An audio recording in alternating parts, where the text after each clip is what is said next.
This is so violent. Cold water! Cold water!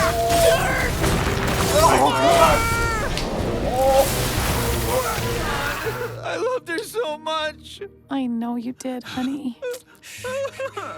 Mommy's here. A mother's love.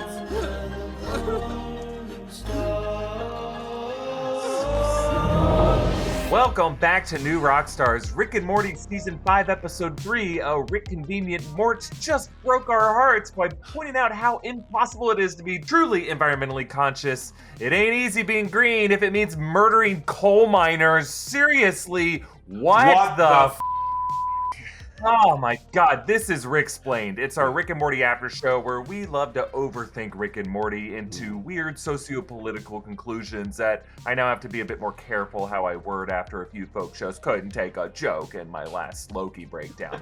Anyway, my Easter egg breakdown of this Rick and Morty episode, all the details you missed, is coming tomorrow. But here, I'm with Rick and Morty superfan and Planeteer with the most heart, Tommy Bechtold. Hello, Erik. Wow, what a weird episode.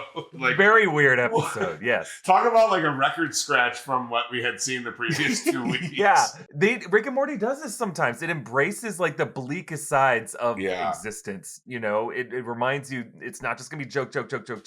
It's gonna make you feel. And this is an episode that did that. But I'll say, as bleak as the episode seems, both about relationships and about the environment, I promise there is hope for both of those things when you think about specifically the question of what Morty did with Planetina's rings after he got them all. Oh, and viewers, by the way, you may see a shadow on the blue dungeon wall here. Darla, my dog, is down here at my feet right now. She's lonely and needs attention because last night was 4th of July and some of those fireworks scared her a little bit. So she just, needs to be a little bit closer to Papa right now. So you may see her creepy shadow moving around in the background. But she's a little camera shy even right now. She won't even jump up and say hello. We'll see if that happens. Tommy, let's break down what happened this episode. Ooh, all right. I'll try to break down without breaking down myself. Morty falls in love with Planetina, a female Captain Planet parody voiced by Allison Brie, but has to deal with her controlling handlers, the now grown-up Planeteers, which is so brilliant.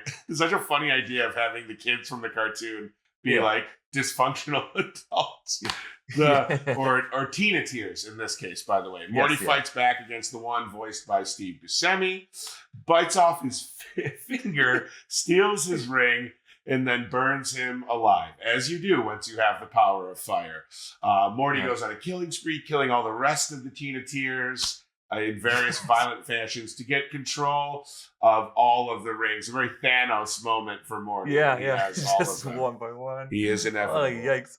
He'll do it himself. But Planetina's environmentalism becomes too extreme for even Morty when she kills hundreds of coal miners. I think he says you killed 300 people at one point. Yeah. It's like the Don Cheadle Captain Planet Funny or Die series. That was amazing. Oh, it's just so dark. But like you don't have to murder people, but we do have to take extreme measures. That's what's so funny about watching this. Right. The point of the episode, I think, is like, maybe you don't have to drop coal miners to their death, but like it is not going to be an easy fix. It's not going to be just a like throw your as Rick says, putting the aluminum can in the recycling bin. It's not going to make a major dent. No. So in the B story, Rick takes Summer on a party to 3 planets that are facing apocalypses in increasingly gross orgies. But he gets too close to one alien, which is voiced by Jennifer Coolidge, one of my all-time favorites, named Daphne. Breaking his own rule of not falling in love and keeping things casual during these apocalypse orgies, Summer wrecks it by saving the final planet from destruction. Rick forgives her, saying it's something he would do, which is a very funny moment where he kind of is introspective and is like, well, you completely screwed me, but I would absolutely have done this to someone else. So, to teach a lesson, because Rick loves lessons that have a grandiose on a grandiose scale. Morty and Planetina heartbreakingly break up. Morty ends the episode crying in Beth's arms, which is like something that we rarely see, that type of emotion between Morty and Beth in this series. Yeah. It's one of the bleaker endings we've seen on the series, especially considering the implications about how hard it is to embrace environmentalism. So, what is this episode saying about how doomed we are? Yeah. A Yeah. lot. I think it's a Yeah. lot. Basically, we're even more doomed than you think, Right. but not all hope is lost. And that's kind of the general Yeah. theme of Rick and Morty. Like, the Sure. more you think about things, the more depressed you will get. Oh, for But that sure. doesn't mean you should give up all hope. You Right. know, there's Right. always a glimmer at the end of the tunnel that if you Yes. can just cling to that, that's all you need. But if you want to help us make more great content at New Rockstars, like Rick explained, one of the best ways you can support us is to check out our merch at newrockstarsmerch.com. Rick and Morty aren't the only people who freaking love merch. We love merch here too. And we have a line of exclusive Loki-inspired merch based on the hit show on Disney Plus, designs that you won't find anywhere else in any other timeline. Support this channel and go get yourself some great swag by going to newrockstarsmerch.com. But yeah, this question again. By breaking up Morty and Planetina, is Rick and Morty saying that our planet is doomed as well? Is it the end times? Tommy, I wanted to talk to you about this because as I was watching this, at least the first time I watched it, the B story felt a bit disconnected, didn't it? Like, yeah, totally. It just seemed like a true B story. It was a legitimate, completely detached plot. But they do this cool thing at the end where you realize both story arcs are actually about the end of the world. You know, Planetina is trying to save Earth from climate change. Rick and Summer are hedonistically embracing the ends of 3 other worlds until Summer saves a world, but really just a cockblocker grandpa. Yes. And when you're watching Planetina and Morty's arc, it's interesting because neither of them are wrong. You know, Planetina's extremism, it's extreme, but it is grounded in truth. Right. As we said, coal miners do not need to be murdered. No. Arguably, that wouldn't even change anything. We are not pro coal miner murder, just to be clear. Not at all. And like they even have an argument of like, look, we need our jobs. You know, this is just our way of life. You're not going to change that for us. But the macro scale reality of this is humanity's addiction to fossil fuels is killing the planet. And it's not even a debate anymore. It's just happening. And like, you know, I am someone who obsessively researches this because I have had my own life and family members' lives. I've lost a home due to a drought, a fire. You know, my brother has lost his home to a incredibly powerful superstorm in Florida. So I'm just kind of curious to see where we're going and what we can do. As I'm sure Schraub because Rob Schraub, who's Dan Harmon's longtime collaborator, wrote this episode. And I'm sure they've looked into this. I don't want to depress you guys too much, but it may be too late to prevent the worst parts of climate change. That's just the horrific truth of this. According to NASA, at this point, we are already living in a global climate crisis. And it's something that we are seeing with increasingly powerful storms and droughts, extreme heat here in the Western US. And that even if we stopped emitting all greenhouse gases at this very second, global warming, according to NASA, would continue for at least several more decades, if not centuries. And these are NASA's words. And now they say responding to climate change will be requiring 2-tier approach. Mitigation, which is, you know, just trying to do our best to reduce carbon emissions wherever we can, but also adaptation, which just means we're just going to have to learn to live with the climate change that's already happening. You know, you're going to see it. It's just moving away from coastal areas and we're going to see food shortages, unbreathable air from perennial wildfires. The Gulf of Mexico is always going to be on fire from some. Oh God. And like, it's scary. You're going to see shortages of drinking water that could lead to water being priced like oil, becoming a commodity and being fought over like oil is. We're going to see water wars. Water wars. I think it's not even crazy anymore to suggest this. I know. And it's so depressing. And it's so depressing that those of us on the left, and I do consider myself on the left, surprise, surprise. Yeah. The left doesn't like to talk this way because it's so hopeless. They're not ever going to say this because they're worried it would risk a response of, well, then screw it. Let's not try to do anything. Right. But truly, mitigation is a huge thing. And it will make a huge difference to how bad our kids' lives could be. We could make a huge difference still. But we just have to accept the reality that adaptation will also be something we all have to do. And I think this depressing backdrop is why they title this a Rick Convenient Mort. You know, it's It's based on an inconvenient truth. It's Al Gore's global warming documentary from 2006. Mhm. So we see two different approaches to this. You see Rick's approach, which is to embrace the end of the world, just let it happen, live in the moment, party. Right. And it's interesting how all three of these planets are all just partying. They're the Right. characters in the disaster movies that are just like getting drunk and just like cursing the coming asteroid. They don't care. I love this moment that you point out, Tommy, where Rick litters his beer can, and he argues correctly that the Earth is 8% aluminum. He's like, we need to save every drop of aluminum. Right. He's right. It's Right. like aluminum's not something that we're in shortage of. Right. But he is kind of echoing. You're seeing this more. There is this weird backlash against the benefits of recycling. Right. It's good to recycle, but it's not the end all be all. You're not gonna change everything just if you recycle. Right. Morty, by contrast, genuinely loves Planetina's environmentalism. The fact that she is a planet saver and fights for the environment is something that draws him to her. Right. But then he ends up having to do horrible things, including murder, in order to liberate her, Right. which in his eyes is justified in that moment because they were going to sell her out to this arms dealer or whatever, but then when he sees her doing even worse things, even when you could argue that harm is comparatively small relative to the broader harm to the planet, Morty cannot associate with that. His morality just says it's a step too far. I can't be part of this. But I think it's good to see that both storylines end with the younger generation, Morty and Summer, saving the planets in their respective ways. So Summer destroys an asteroid that's headed to Focus 9. She has her reasons for doing it, but she does save that planet. And Morty, despite breaking up with Planetina, does not, if you notice, continue to wear the rings that control her once he liberates her earlier in the episode. So presumably he must have given those rings to her. Right. And I think that means he gave her the means to continue to save the planet, even if it means horribly more coal miner deaths or people who work on oil platforms or whatever.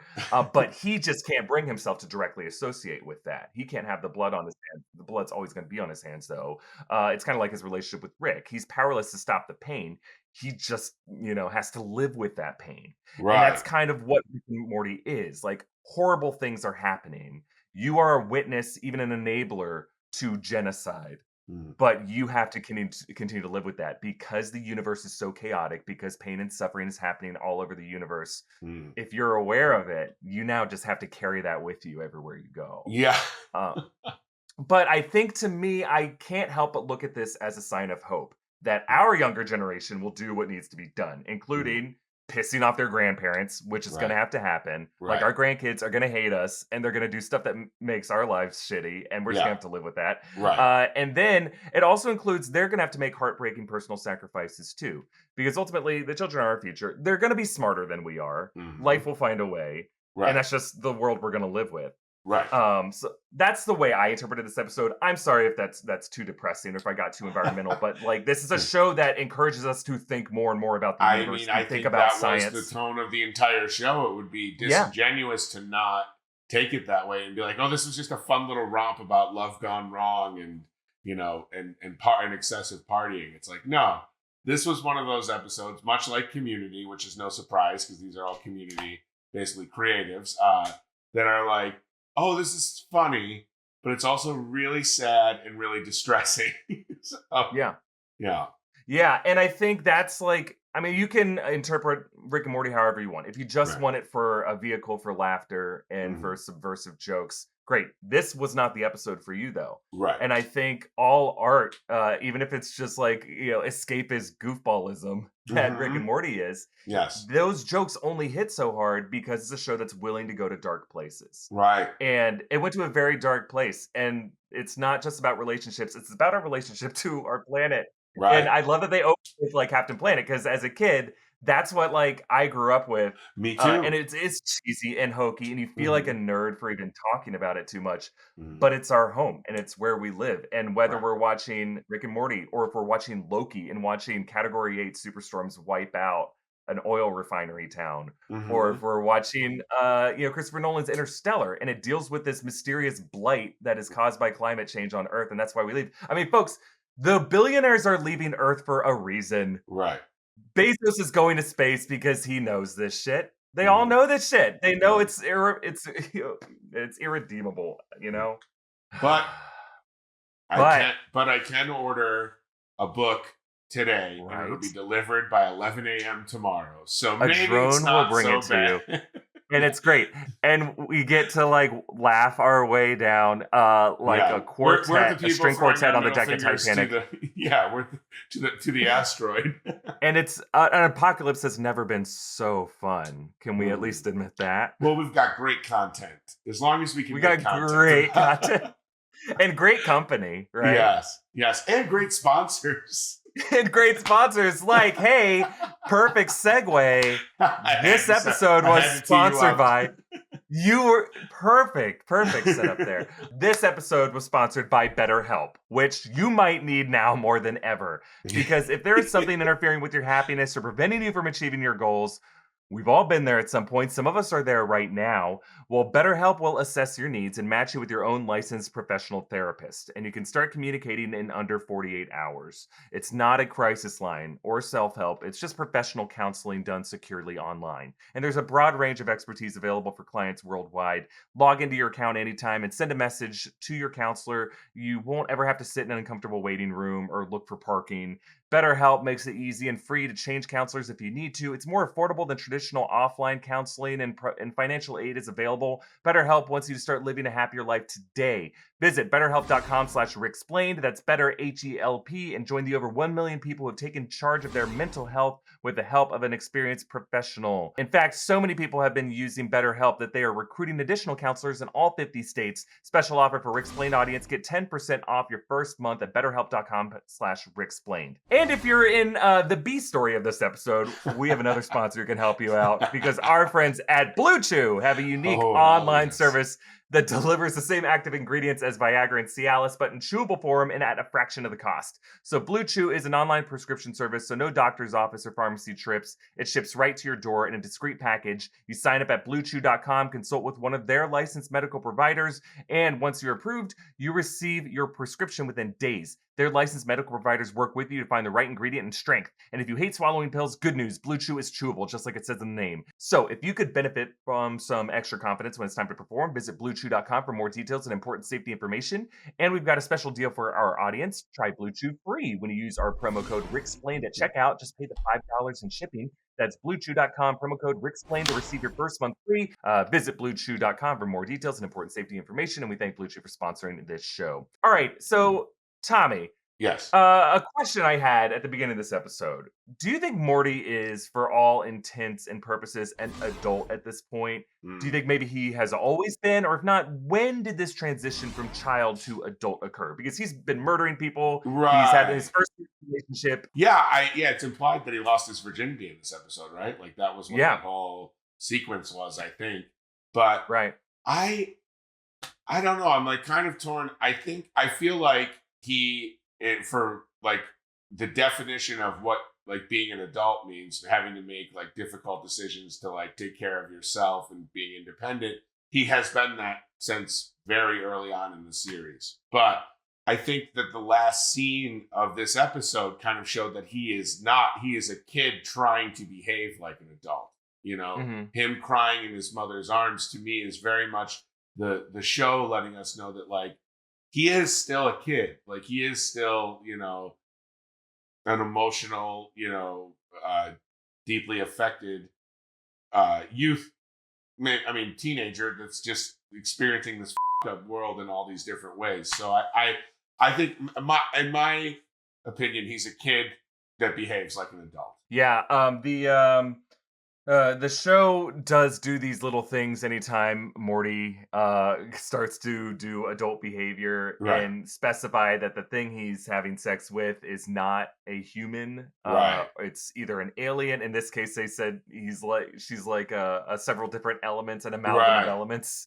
Right. You know, as a sentient being. Right. So age doesn't really apply. So that's kind of their way out of that. Yes. But like, I think what they're saying in Morty's case, he's just experienced so much. And as long as they don't cross specific lines, they like can still explore the depths of the way kids who have faced trauma see the world. Right. But I think it was great to have that moment where he's in his mother's arms at the end. Because, like, I'm telling you, you've experienced too, Tommy. Breakups are devastating no matter which side of them you're on. It's horrible. You know? Yeah. And when you have to break up with someone, when you know it's the right move to do, it's a different kind of pain. Right. Because you feel like you've hurt someone else and you have to now live with that guilt. But you also feel loneliness and isolation. Right. And, so it was just fascinating to show that moment both for Beth and for Morty. Yeah. Because, as you said, rarely we see that kind of emotion, or rarely do we get to see Beth be a good mom. Right. Yeah, it was really a strange way to end the episode, other than the post-credit scene, which was just ridiculous. But sure, that went a bridge too far for me. I hate to say, like, mine. I can do a lot with Rick and Morty and laugh, but I was like, I don't know if this is even really funny. Like, the incest. There's an alien dad and son fucking at the end of the world. I'm like, okay, I guess. Like, to me, that was more like, what's the most shocking thing we can have? Like, what's the most shocking line of dialogue we can have as this animated alien pops up in the crowd? Because it could have been anything. It wasn't like that was specific. And then the decision to have that post-credit scene. But anyway. Yeah, I think the initial joke of just like saying something shocking, I was like, okay, you have to heighten it. Right. I just do love the awkwardness. There is true comedy in the awkwardness of having to go into work the next day at a bakery. and like, mom's not talking to us. Oh, because we had sex. But I do agree. And in that B storyline, it was almost just like too much chaos upon chaos, And sometimes Rick and Morty does that, where it's just, we want to do crazy alien designs, and they're doing disgusting, horrible things. Right. But it just didn't have the autoerotic assimilation, refined quality to it, where like just they have crazy race wars because their nipples are different sizes.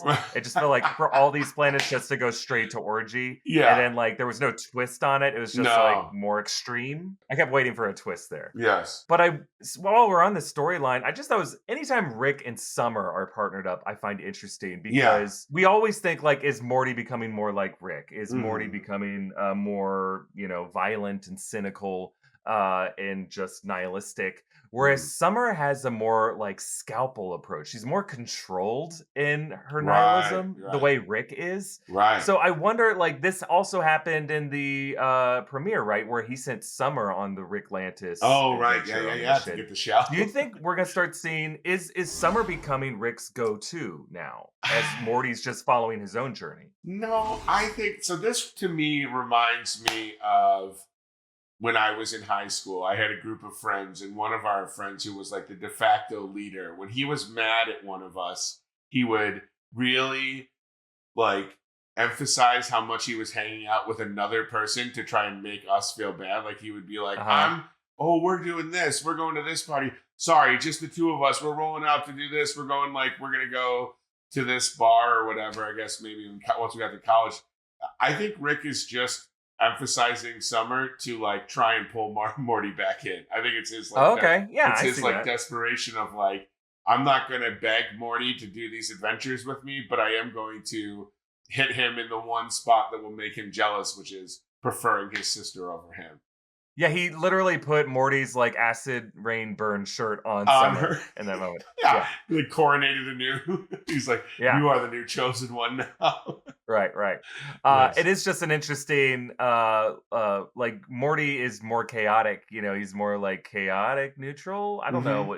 Yeah, he kind of hovers from all different. Yeah, I would hesitate to call him chaotic good. I think chaotic neutral is probably right. Because like he loses control, and anytime he gets super violent, he doesn't want to do that. He has to be like forced into violence as first self-defense, and then he just goes too far. Whereas Summer's willing to go there right away, the way Rick is, preventative. So we have a couple more questions. One more sponsor we want to thank is Magic Spoon. So most folks would like to eat better, but healthy breakfast doesn't always have to be boring. Magic Spoon has the amazing flavors you love, but without all the bad stuff. There's 0 grams of sugar, 13 to 14 grams of protein, and only 4 net grams of carbs in each serving. Only 140 calories a serving, and it's keto-friendly, gluten-free, grain-free, soy-free, low-carb, and GMO-free. Get yourself a variety pack of the 4 flavors of cocoa, fruity, frosted, and peanut butter. My personal preference is for fruity, but I have heard tell of folks mixing cocoa and peanut butter together for a DIY peanut butter cup flavor. So go to magicspoon.com/Ricksplained and grab a variety pack and try today. And be sure to use our promo code Ricksplained at checkout to save $5 off your order. And Magic Spoon is so confident their product is backed with a 100% happiness guarantee. So if you don't like it for any reason, they'll refund your money, no questions asked. Remember, your next delicious bowl of guilt-free cereal at magicspoon.com/Ricksplained and use the code Ricksplained to save $5 off. Thank you, Magic Spoon, for sponsoring this episode. All right, so Tommy, back to the episode. The way this episode ends, do you think Morty is going to be, like Rick, doomed to be alone? Like, are Morty and Rick more interesting to watch when they're unhappy and heartbroken and isolated? Is that just what we can expect? I don't think so. I don't think Morty, I think the whole point of the show, or one of the main points of the show, is that Morty is not like Rick. You know, like, they keep trying to like convert. He keeps becoming more like him, but then kind of swerving away. You know, like every time he gets close to just being exactly like him. So I don't think he's doomed to be alone. I think that that one of the hallmarks of the show, though, is giving him the chance, the carrot of happiness, and then pulling it away at the last minute. Yeah, but I don't think ultimately. So. I feel like he's probably more. I mean, he has 2 different things to look at. He has his grandpa, who is an alcoholic maniac, and then he has his dad, who is the most pathetic person on earth. So, like, his dad is... I'm sorry, can we talk about that board game real quick? Yes. Like, ooh, don't punch my gut. I'm so full. That game is ridiculous. Oh, my God. But, you know, so I wonder if some of Morty's, like, being doomed to be alone isn't based on his relationship with Rick, but more his relationship with Jerry. But I think ultimately that Morty's character is a little too sweet. He's got a little more of a sweet side than Rick does, that like it would imply that he will find someone eventually. I think so. It might not be the person who's best for him, but that's just kind of the nature of all storytelling. When you're watching sitcoms, it's like it's rare to have characters in stable functioning relationships. Yes. That's just it's more interesting to watch conflict than also peace. I want to mention for our conspiracy theorist viewers, Rick was back drinking this week, so you can all relax. Yeah. he's still drunk. I saw that comment and tweet so many times, like, why do you think Rick isn't drinking? And I'm like, I don't know. The first 2 episodes, maybe Jeff Loveness doesn't have as much of an affinity for drunk Rick as past writers. I'm not sure. Well, and he's back. Yeah, he drank a whole ship full of foamies. Yeah, he drank 80 beers. Yeah. Oh, the thumbnail of this video is gonna be how many beers did Rick drink? Right. I gotta count all the beers. Perfect. And let's end with this question of Planetina. Like, she's still alive. You think we're gonna return? Because we do have this Vindicators episode coming up, and Jillian Jacobs voiced Supernova in the Vindicators. Right. So do we think Planetina, her community co-star, they could team up in the Vindicators episode? I have very little doubt that we see Planetina again. I think that character is definitely coming back. Yeah, I think no one's more interesting than like a super powered spurned ex-girlfriend in the Rick and Morty universe, right? Who's now gone completely unhinged too, like in terms of like violence and like. She could become like a Thanos like villain of someone. Right. The world is overpopulated. Right. It must be done. All things balanced. You know, I hope she comes back. I want her to be kind of like a bird person / Phoenix person. Yeah. And periphery character who's just always in the world. Well, that is it for this episode of Ricksplained. Sorry to bum you out, but that's the episode they gave us, so that's the conversation we're gonna have about it. You know, but don't worry. There was plenty to laugh at this episode. Yes. So many great hidden jokes. That's all coming in the breakdown. It's coming out tomorrow on the channel. And Tommy and I will be back next week to react to episode 4. So be sure to follow Tommy at Tommy Bechtold. Follow me at EA Voss. Follow New Rockstars. And subscribe to Ricksplained wherever you get your podcasts. Thank you for watching. And we'll close with our favorite moment of the episode. Morty, no. What do you mean, no? Don't punch my line. I wouldn't be a burden, Mrs. Smith.